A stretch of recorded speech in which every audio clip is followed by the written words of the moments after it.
अगली बड़ी खबर, आतंकी तैमूर राणा जिसे भारत लाने की तैयारी जो है वो प्रक्रिया शुरू हो चुकी है और अगले 24 घंटों में भारत आ सकता है आतंकी तैमूर राणा।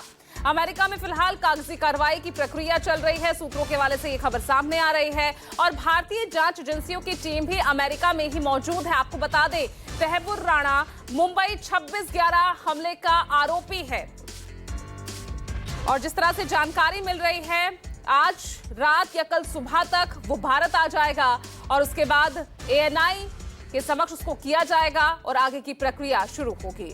तो ऐसे में अब तैमूर राणा को भारत लाने की जो प्रक्रिया है वो जल्द ही पूरी होगी। फिलहाल कागजी कार्रवाई चल रही है। उधर भारतीय जांच एजेंसी की टीम वो भी अमेरिका में ही मौजूद है।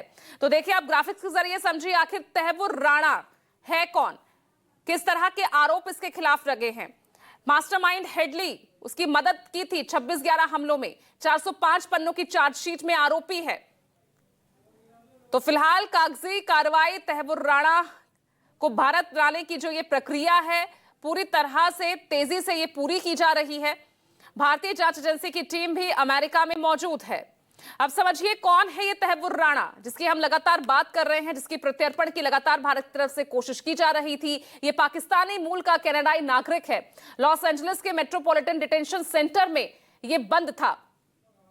लश्कर का ये सक्रिय सदस्य रहा है और पाकिस्तान फौज में ये डॉक्टर था।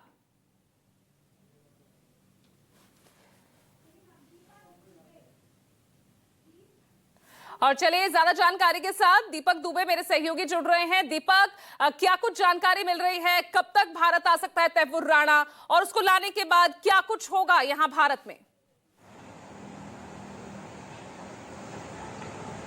जी, आपको बता दें, एनआईए हो या फिर रॉ हो या फिर आईबी हो, तमाम एजेंसियां इस वक्त अमेरिका में मौजूद हैं। कागजी कार्रवाई पूरी की जा चुकी है और देर रात या सुबह तक तैमूर राणा को भारत लाया जाएगा। सबसे पहले उसे दिल्ली लाया जाएगा। दिल्ली लाए जाने के बाद उसे कोर्ट में पेश किया जाएगा और एनआईए द्वारा उसकी कस्टडी मांगी जाएगी। आपको बता दें, साल 2009 में पटियाला हाउस कोर्ट में एनआईए के द्वारा इस पूरे मामले में केस दर्ज किया गया था और मामला कॉन्स्पिरेसी का बताया गया था एनआईए के द्वारा। हालांकि यह जो कॉन्स्पिरेसी का मामला एनआईए की तरफ से दर्ज किया था वो साल 2008 के मुंबई आतंकी हमले से ही संबंधित था। तो एनआईए पहले कस्टडी की मांग करेगी। एनआईए कुछ दिनों तक अपने एनआईए के हेडक्वार्टर में इसे रखेगी और पूछताछ की जाएगी, क्योंकि एनआईए न सिर्फ 2008 मुंबई हमले के मामले में जांच की, क्योंकि उस पूरे मामले में डेविड हेडली ने पहले ही तैमूर राणा और पाकिस्तानी के जो लश्कर-ए-तोयबा के आतंकी हैं उनके बारे में उसने पहले ही पोल पट्टी तमाम